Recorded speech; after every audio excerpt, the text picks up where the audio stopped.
26 July 2024 ಒಟ್ಟು 9 ದಿನಗಳ ಕಾಲ ವಿಧಾನಸಭೆಯ ಸಭಾಂಗಣದಲ್ಲಿ ಸಮಾವೇಶಗೊಳ್ಳುತ್ತದೆ.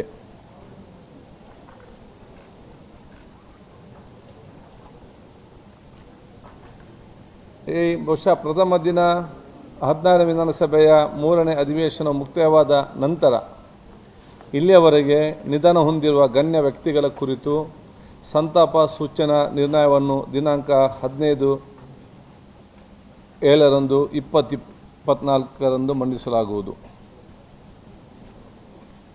ಈ ಅಧಿವೇಶನದಲ್ಲಿ ಸರ್ಕಾರದಿಂದ ಸ್ವೀಕರಿಸಲಾಗುವ ವಿಧೇಯಕಗಳನ್ನು ಪರ್ಯಾಲೋಚನೆಗೆ ಹಾಗೂ ಅಂಗೀಕಾರಕ್ಕೆ ತೆಗೆದುಕೊಳ್ಳಲಾಗುವುದು. ಒಟ್ಟು 9 ದಿನಗಳ ಕಾಲ ಪ್ರಶ್ನೋತ್ತರ ಕಲಾಪವನ್ನು ನಿಗದಿಪಡಿಸಲಾಗಿದೆ.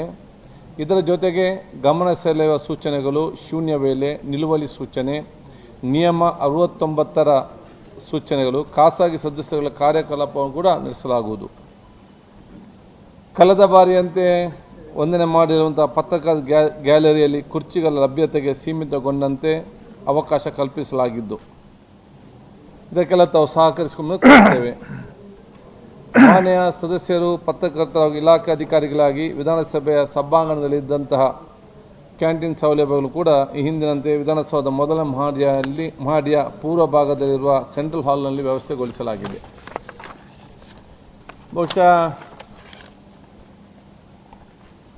ಸದನದಲ್ಲಿ ಉತ್ತರಿಸಲಾಗುವ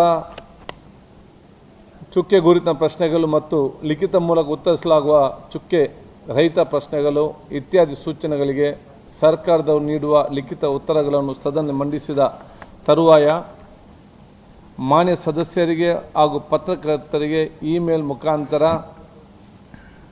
ಕಳಿಸುವ ವ್ಯವಸ್ಥೆಯನ್ನು ಮಾಡಲಾಗುವುದು.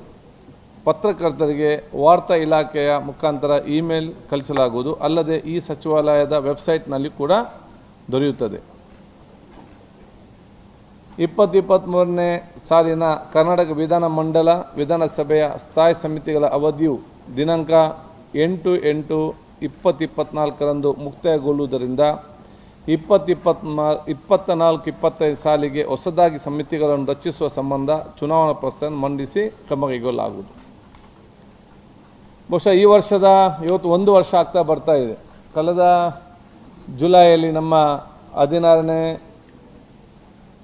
ವಿಧಾನಸಭೆಯ ಪ್ರಥಮ ಸೆಷನ್ ನಾವಿವತ್ತು ಹಮ್ಮಿಕೊಂಡಿದ್ದೆ. 1 ವರ್ಷ ಆಯಿತು. 1 ವರ್ಷದಲ್ಲಿ ಎಲ್ಲರ ಸಹಕಾರ, ಸರ್ಕಾರ ಸಹಕಾರ, ಆಡಳಿತ ಪಕ್ಷ, ಪ್ರತಿಪಕ್ಷ ಎಲ್ಲರಿಗೂ ನಾವು ಜೊತೆ ಅತ್ಯುತ್ತಮ ಸಂತೋಷದಿಂದ ವಿಧಾನಸಭೆಯ ಕಲಾಪ ನಡೆಸಿದ್ದೇವೆ. ಈ ಸಲ ಅಧಿವೇಶನ ಕೂಡ ಅಷ್ಟೇ ಸೌಹಾರ್ದವಾಗಿ ಒಂದು ಕನ್ಸ್ಟ್ರಕ್ಟಿವ್ ಮತ್ತು ಒಂದು ಪ್ರಯೋಜನ ರೀತಿಯಲ್ಲಿ ನಡೆದ ವಿಶ್ವಾಸ ನಮಗೆ ಇದೆ. ಇದರ ಜೊತೆಯಲ್ಲಿ ಸ್ವಲ್ಪ ಮಟ್ಟಿನ